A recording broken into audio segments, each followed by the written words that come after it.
A paz do Senhor para você que está aí do outro lado. Meu nome é Lúcio Trindade. Eu estou aqui para compartilhar uma palavra de Deus com você.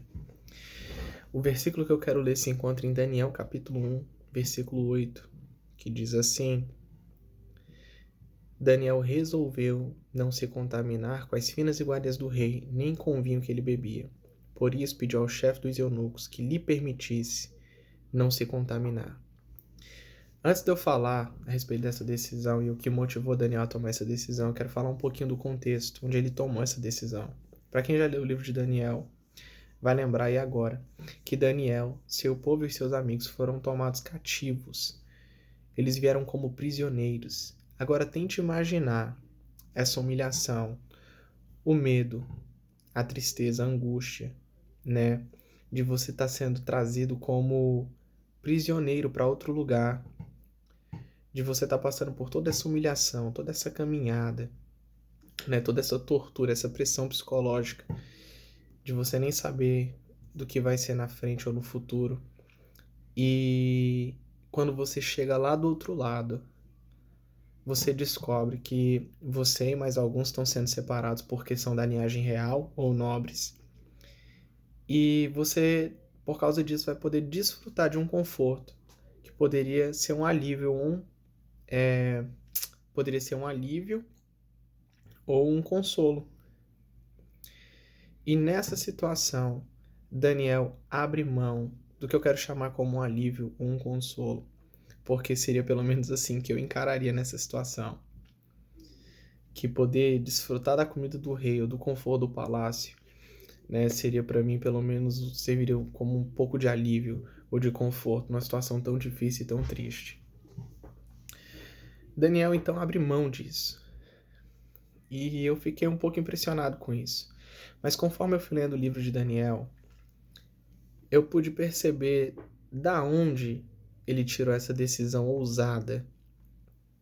Conforme você vai lendo o livro de Daniel, você começa a perceber que ele é um homem que tem relacionamento com a palavra de Deus. Mas não é qualquer tipo de relacionamento, é um relacionamento profundo. Você percebe pelas atitudes de Daniel que ele era um homem que sabia o que as escrituras diziam. Ele entendia das tradições de onde ele vem. Né, nas suas orações ele faz referência a Deus como Deus dos seus pais. Então ele já ouvia os grandes feitos do Senhor, ele já entendia algumas coisas, ele já conhecia, ele tinha similaridade com a palavra de Deus. E a partir daí você começa a entender o porquê, como e quando ele fazia as coisas como ele fazia. E o mais impressionante disso tudo é que essa decisão de Daniel em honrar ao Senhor, né, ele enxergando toda essa situação como uma oportunidade de honrar ao Senhor, né, o que levou ele a viver, o que viveu, você vê a partir daí uma sucessão de favores de Deus sobre a vida de Daniel e dos seus amigos. Deus dando sabedoria, entendimento, Deus dando o dom de interpretação de sonhos, ele podendo revelar não só o que o rei Nabucodonosor sonhou, mas a interpretação do sonho, ele sendo honrado, presenteado, né, assumindo grandes cargos nos reinados, sendo reconhecido em mais de um reinado e podendo viver o sobrenatural de Deus, o poder de Deus e tendo visões do final dos tempos, do Apocalipse, né? Isso me deixou mais motivado, né, a ter esse relacionamento profundo com a palavra de Deus. A palavra de Deus diz que ele não faz acepção de pessoas. Isso significa que eu e você também podemos chegar lá. O que Daniel entendeu é o que está escrito na Bíblia e diz assim: Deus honra os que os honram e despreza os que desprezam. Daniel decidiu por honrar o Senhor. E no livro de Daniel você vai perceber o quão impressionante foi a sua vida, os livramentos que Deus deu aos seus amigos, a Daniel, aos seus amigos na fornalha, a Daniel na cova dos leões. Você percebe, ele viveu o poder de Deus de uma forma impressionante, fora o que não está escrito na Bíblia, que com certeza deve ter sido muito mais.